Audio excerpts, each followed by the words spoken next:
बनवते मुग्याच्या वड्याची भाजी. विदर्भात सांडगे म्हणतात त्याला. आणि याच्यासाठी साहित्य आहे मोहरी, जिरं, तिखट, भाजीचा मसाला तुमच्या जो घरी असेल तो, आणि हळद. आणि त्याच्यानंतर कांदा बारीक चिरलेला आणि टोमॅटो बारीक चिरलेला, कोथिंबीर, आलं, लसूण आणि खोबरं. आणि हे सांडगे मुग्याचे वड्या म्हणतात, काही लोक त्याला सांडगे म्हणतात.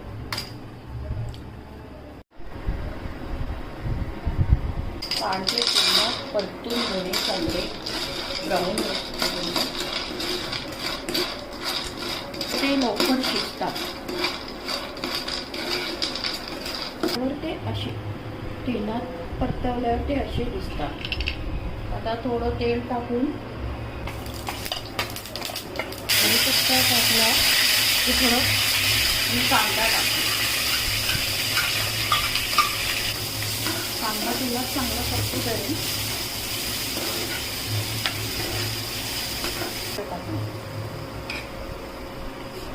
टोमॅटो एकदम मॅश केलेला एकदम चांगले परतून झाकण ठेवून झाकण काढून त्यात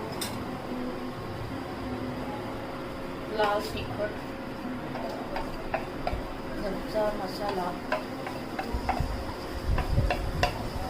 आणि हळद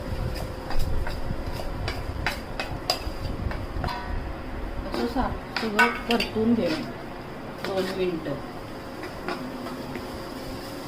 झाकण काढून त्याला बाजूला बघा तेल सुटले, म्हणजे मसाला चांगला परतला गेला.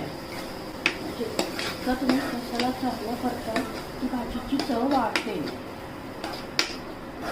त्याच्यानंतर तुम्ही सांडगे टाकले. सांडगे टाकल्यानंतर परतून घेणे त्याला.